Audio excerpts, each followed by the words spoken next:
목사이신 우리 김재동 목사님께서 마지막으로 우리 좋은 말씀 주시겠습니다.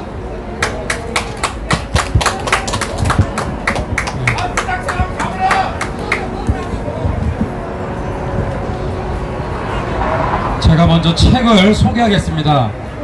우리 국민들이 책을 정말 안 읽습니다. 고 백선혁 장군님의 회고록입니다. 군가 나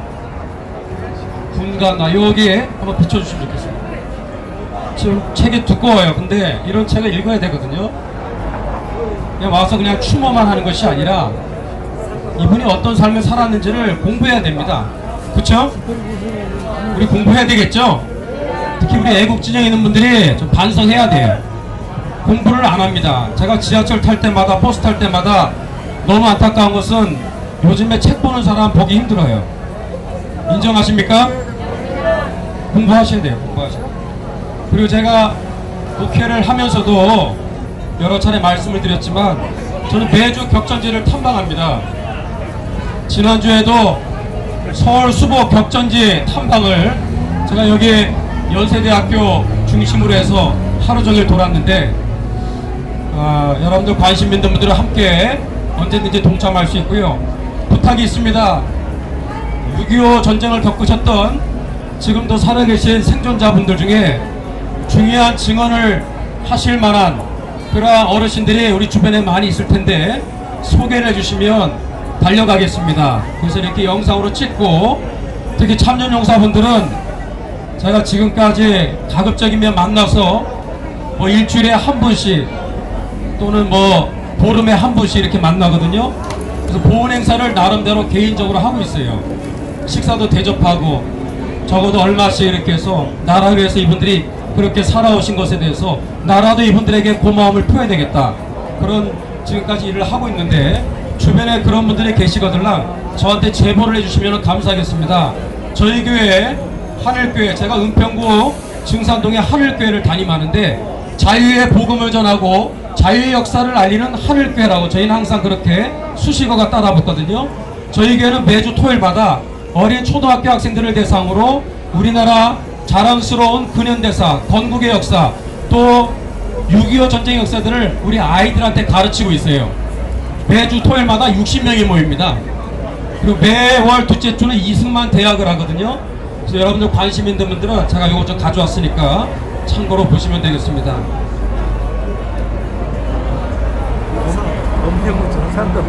여러분 그 6.25 전쟁 가운데 백선혁 장군 그러면은 가장 손꼽는 전투가 무슨 전투예요? 다부동 전투 아닙니까? 여러분 다부동 전투 참전 전우회가 있어요. 거기에 회장님이 박형수 회장님이거든요. 청량리의 제기동에 원룸에서 홀로 쓸쓸히 지금 여생을 보내고 있습니다. 그분이 6.25가 발발했을 때 바로 상부에다가 적의 남침을 가장 첫 번째로 보고한 바로 신고자예요. 그리고 낙동강 방어선 전투 수많은 격전지 가운데 3289지라고 있습니다. 3289지 328m예요. 그 전투가 끝나고 나서 그 산에 올라갔더니 그 조그만 야산에 시신이 몇 구나 널브러져 있었냐면 3,000구가 널브러져 있었어요. 아군 적군 다 포함해서. 근데 여기에 아군뿐만 아니라 적군이라고 하지만은 그 적군은 다 서울에서 다 징집이 돼서 총알바지로 떠밀려서 낙동강까지 끌려가 우리 대한민국의 청년들입니다. 이러한 민족 상잔의 비극을 초래한 장본인 전쟁의 바로 사악한 주범이 누구냐? 김일성 아니겠어요? 그래서 김일성이가 우리 민족을 그렇게 6.25 3년 1개 이틀 1129일 동안의 이 전쟁터에서 민족 상잔의 비극을 초래한 장본인이 김일성, 이 사악한 악마와 같은 적그리스도가 바로 김일성입니다. 그래서 3289지에서 얼마나 많은 희생이 있는지 모릅니다. 그때 그 전투에서 고지를 지키며 끝까지 싸웠던 분이 박형수 중대장인데 제가 증언을 여러 번 들어봤어요. 근데 말이야 그때 싸우는데 그 고지의 참호를 지키고 있는 어느 날 대낮에 바람이 부는데 총성이 멈춘 어느 날 가지에 뭐가 걸려서 흔들흔들 거리더라는 거예요. 고지에 나무가 있었는데 70년이 지난 지금도 그 나무가 그대로 있대요. 여러분 그 흔들거리는 것이 무엇인지 아십니까? 사람의 창자였다라는 거예요. 미군의 포탄, 적의 박격포 수도 없이 떨어질 때 시신이 5번, 6번, 10번 폭발했다고 그래요. 당시에 체감 온도는 40도라고 그랬어요. 시신이 썩는 냄새가 너무 참을 수 없으니까 코에다가 쑥이나 마늘을 집어넣고 참아가면서 그렇게 싸웠다고 그러는데, 고지의 주인이 12일 동안에 15번 빼앗기는 그런 일들이 반복되었어요. 만약에 3.28고지를 빼앗겼으면 가보시면 알아요. 거기가 대구를 지키는 중요한 바로 요충지입니다. 길목이에요. 거기가 뚫리면은 대한민국 끝나는 거예요. 무조건 막아서야 되는데 그만큼 희생이 컸던 거예요. 근데 안타까운 것은 여러분들, 제가 거기 여러 번 가봤는데 이러한 어마어마한 전투가 벌어졌다고 하는 바로 그것을 알려주는 표지판이 하나도 없어요. 여러분, 우리나라 2000년 들어와서 국군 유해 발굴 사업이 시작되었는데 첫 삽을 떴던 장소는 저 전방의 고지가 아니라 3.28고지였음을 아셔야 됩니다. 대구의 칠곡군 외관에 있는 거기에서 첫 삽을 떠서 지금까지 미발굴된 유해가 아직도 13만 구예요. 13만 구의 유해 중에 가족의 품으로 돌아간 유해는 100구 정도밖에 안 됩니다. 6.25 전쟁은 끝난 게 아닙니다. 우리가 기억해야 될 죽음이 여러분 많고 많겠지만, 특별히 자유 수호를 위해서 싸우다가 희생하신 우리 13만 구의 아직도 미발굴된 국군들의 유해를 우리는 잊지 말아야 되겠죠. 그게 바로 3.28고지라는 것을 우리는 기억해야 되겠고, 자, 그렇게 해서 많은 낙동강 방어선 전투 가운데서 역시 우리 백선열 장군께서 결정 역할을 했다라는 얘기는 이미 말씀을 드렸기 때문에 지나가겠습니다. 오늘 저는 주어진 한 10분 이내로 말씀을 맺도록 하겠는데, 크게 두 부분으로 나누겠습니다. 6.25 전에 백선열 장군님의 결정적인 자유수호의 역할 한 가지, 두 번째 6.25 전쟁 가운데 백선열 장군을 통해서 한 가지 우리에게 던져주는 중요한 또 6.25 전쟁의 교훈을 하나 우리가 함께 돌아보도록 하겠습니다. 첫 번째, 6.25가 발발 직전에 잘 아시는 대로 여수 14연대 반란 사건이 일어났습니다. 여러분 가봤어요. 여수시의 신월동에 바로 그 장소가 14연대 바로 군대가 주둔했었던 장소인데, 거기에 14연대 지창수, 김지회, 홍순석이라는 세 사람이 주축이 되어서 50명의 남로당 이 프락치들이 일기연대를 일으켜서 여수, 순천, 벌교, 광야, 구례, 전라남도를 인민군 천하로 만들었던, 일주일 동안 전체적으로 추정컨대 한 7천여 명이 학살당한 끔찍한 바로 사건이 바로 이 여수 14연대 반란 사건입니다. 그 일을 일으켰던 사람은 바로 군인들이었어요. 군인들 안에 반대한민국 세력들이 있었던 거예요. 남로당원들입니다. 그래서 여러분, 여수에 가면은 이순신 광장이라고도 그러는데, 여수시 중앙로 로타리 광장, 한국현대사의 가장 최초의 인민재판이 벌어졌던 곳이 바로 여수 중앙로 로타리예요. 그 일주일 동안에 이 반란군들이 여수를 장악해서 했던 것이 뭐냐, 800명의 인민들을 거기서, 우리 죄 없는 양민들을 거기도 끌고 와가지고 무참하게 학살을 했어요. 특히 경찰들을 시체를 다 절단해서 죽였습니다. 800명이 죽었어요. 800명. 나중에 멀찍이서 해상에서 그것을 바라보면서 발을 동동 굴렀던 분이 훗날 공정시 해병대 사령관이에요. 그것을 보면서 아무것도 할 수 없는 무기력감에 만든 것이 바로 해병대입니다. 해병대. 자, 순천으로 갔더니 순천에 중앙동 광장이 있어요. 중앙 사거리 광장은 중고등학교 학생들한테 무기를 쥐어줘서 니들 마음대로 인민재판에 500명의 양민들을 학살해버렸어요. 중고등학교 학생들을 완전히 그렇게 홍위병으로 만들어 놓고 그렇게 500명의 죄 없는 양민들을 죽이는데 많은 경찰들이 피해 학살을 당했습니다. 그런 식으로 일주일 동안 어마어마한 학살이 있었는데, 여러분들, 이 공산주의가 얼마나 반인륜적이고 악마적인 집단인지를 보여주는 사건이 순천에서 있었어요. 저는 양민 학살에 관련된 장소를 거의 다 돌아다녔는데, 정말 순천에서 있었던 이 사건을 보면서 너무 정말로 잠이 안 왔던 적이 있었는데, 순천의 그 경찰서 장소, 지금의 현재 순천 경찰서 장소가 아닙니다. 옛날 장소. 손야호 목사님의 두 아들 동일이, 동신이가 바로 숨겼던 보장소에서 순천 경찰서의 통신계장이었었던 경찰 한 사람이 어떤 식으로 남로당원들에서 학살당했느냐, 온몸에 껍질을 전부 다 벗김을 당해서 못으로 벽에다가 못을 매달아 가지고 그런 식으로 처참하게 죽였어요. 이게 바로 공산주의입니다. 여러분, 공산주의가 이렇게 만행을 전라남도를 쑥대밭으로 만들어놨는데 당시에 건국이 되자마자 2달 만에 이런 어마어마한 일개연대가 대한민국 반란군으로 일어났을 때 이승만 대통령이 가만히 있으면 이상하죠. 그래서 이들을 처단하기 위한 그러한 조치를 취하는데 당시에는 형법이 없었어요.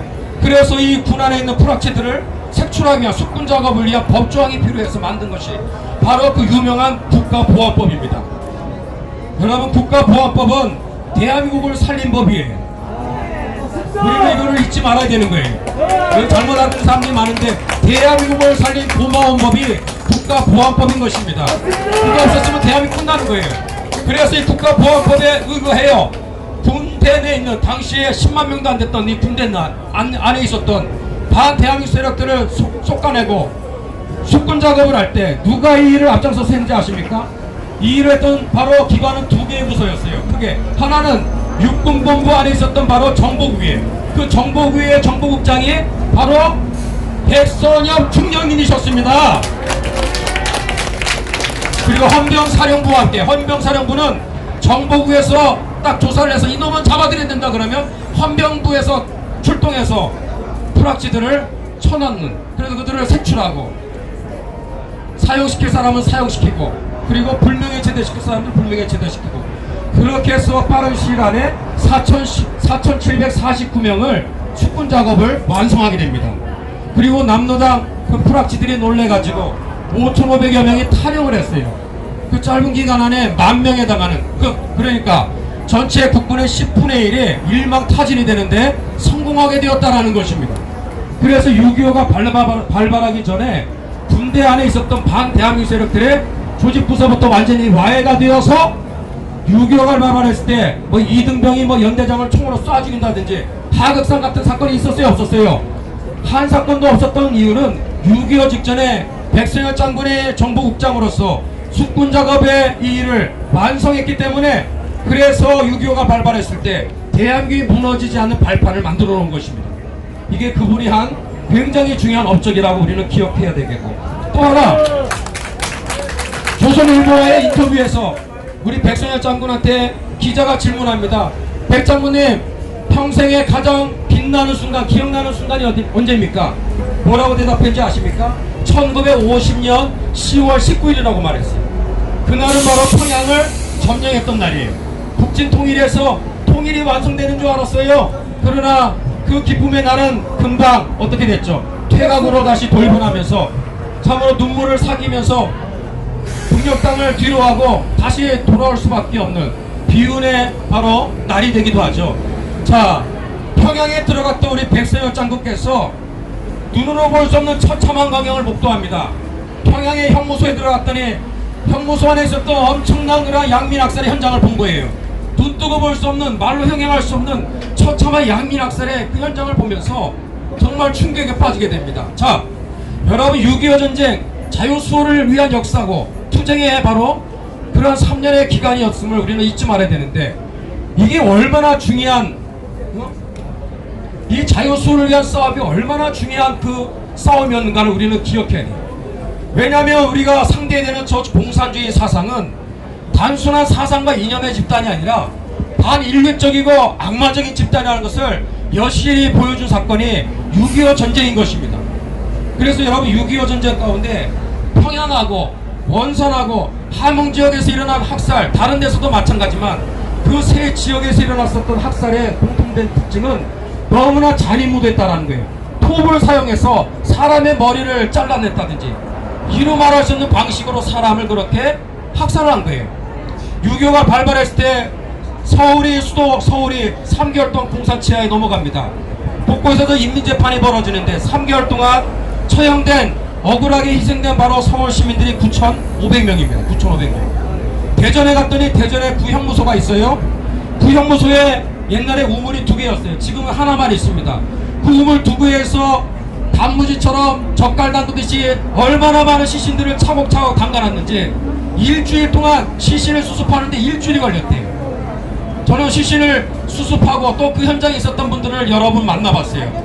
거기 있었던 수습위원회 상당히 많은 분들이 몸살이 나가지고 시신 수습하는데 일주일이 걸렸다고 그래요. 왜 그랬을 것 같아요?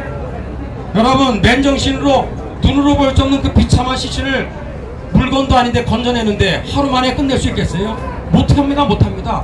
코에다가 마늘, 쑥을 집어넣으면서 일주일 동안 그 작업을 한 거예요. 그래서 우물 두 군데에서 나온 시신이 300구예요. 300구. 12살 소년 하나 빼고 다 죽었어요. 그리고 구형무소에서 전체적으로 학살당한 숫자가 1800명입니다.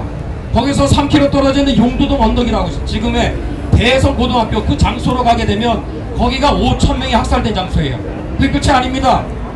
여러분, 대전에 거기에서 수많은 애국지사들을 바로 공산군들이 거기에 대한 교도소라든지 형무소에서 쳐넣고 있을 때 인천사육작전 이후에 퇴각하는 과정에서 그냥 조용히 빠져나온 것이 아니라 지방 곳곳에 있었던 좌익 세력들한테 학살 인원을 할당을 시켜줬어요. 대전에는 몇 명 죽이라고 돼 있어요. 그 중에 1000여 명의 죄 없는 양민들을 어떻게 죽였느냐? 끓는 물에다가 끓여서 죽였어요. 이게 공산주의입니다.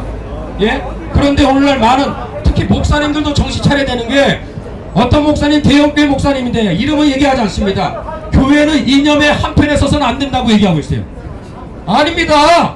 대한민국은 우익이 세운 나라예요. 맞습니다. 자유민주주의와 시장적 경제체계에 세운 나라입니다. 좌익으로 인해서 공산화가 되는 나라를 이승만 대통령과 우익 세력들이 나가서서 만든 나라가 자유대한민국인데 좌우 이념 대립이 안 된다. 서로 같이 행복하게 서로 타협을 해야 된다. 말 같은 소리를 하세요. 자유민주주의와 공산주의는 하나가 될 수 없다. 절대 공존 안 되는 거예요. 좌우합작 안 되는 거예요. 정치권에 있는 사람들도 정신 차려야 됩니다. 6.15 14선에 의해 연방제 통일 꿈 깨세요.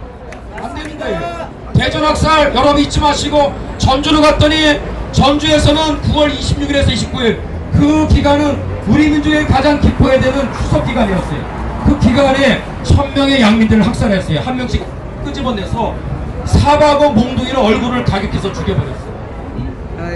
제가 전라도 염산을 올해 들어서 2번을 갔다 왔는데 염산은 정말 전라도 영광군 11개 면 중에서 가장 많은 피해를 입은 곳이 염산면이에요. 염산교회 성도들 3분의 2가 처참하게 학살당했죠.